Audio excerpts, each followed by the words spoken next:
Hi, I am Madam Naziha. For this video, we are going to learn about meiosis.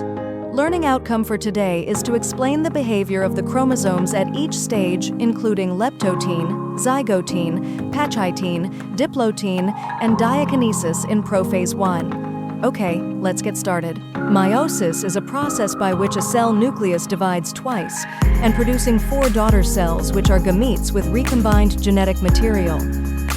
Each daughter cell contains half number of chromosomes of parent cell, and the genetic material is not identical from one cell to another.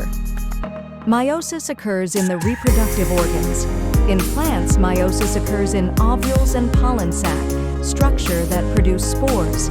While in animals, meiosis occurs in ovary and testis, organs that form gametes which are sperm and ovum through gametogenesis. Meiosis involves 2-time cell division, meiosis I and meiosis II.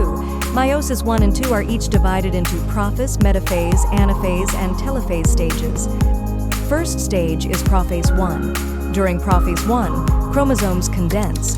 Homologous chromosomes undergo synapsis forming bivalent.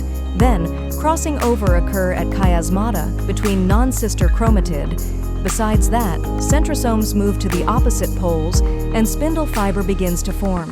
Nucleolus disappear and nuclear envelope disintegrate. Prophase I is the longest phase in meiosis I. It is divided into 5 stages that are leptotene, zygotene, pachytene, diplotene, and diakinesis. Each stage shows its own chromosome behavior. During leptotene, chromosomes in the form of fine threads. Long fine threads begin to condense and become visible but have not associated in pairs yet. During zygotene, synapsis occurs. Homologous chromosomes come together as pairs called bivalent. A special group of proteins form a zipper-like structure called the synaptonymal complex, which holds the chromosomes together. Pachytene begins when synapsis is complete. Crossing over occurs between non-sister chromatids of homologous chromosomes to exchange their genetic material. Separation of homologous chromosome that are paired in the bivalents then begins during diplotene due to dissemble of synaptonymal complex. A tetrad of 4 chromatids become visible. Homologous chromosomes still attach at chiasma. The last stage is diakinesis. Chromosome fully condense as the 2 bivalents move further away from each other. Chiasma appear as open crosses. Nucleoli disappear and nuclear envelope disintegrate. Next is metaphase I. Homologous chromosome aligned randomly at metaphase plate. Homologous chromosome remain attached to one another at chiasmata. Each homologous chromosome attached to microtubule of spindle fiber from each pole at its centromere, and centrosomes are already at opposite poles of the cell.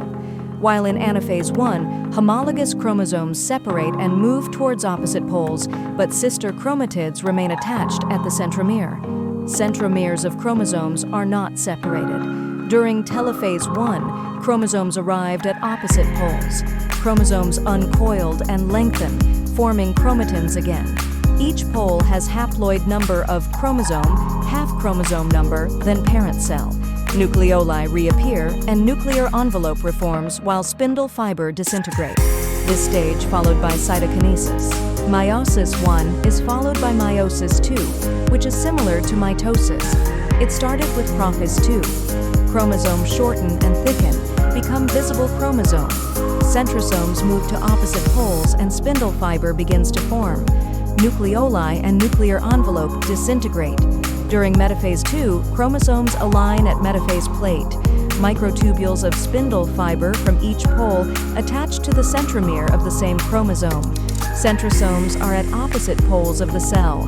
Next is anaphase II. Centromere splits followed by sister chromatids separate and move to opposite poles. Separated chromatids now known as chromosome. The last stage is telophase II. Chromosomes arrived at opposite poles. Chromosomes then uncoiled and lengthen, forming chromatins. Nuclear envelope and nucleoli reappear, followed by cytokinesis. At the end of this process, it will produce 4 haploid gamete cells, which genetically distinct from one another. Thanks for watching this video. I hope you already understand about meiosis now. You can try to do BioExcel questions to check your understanding, okay?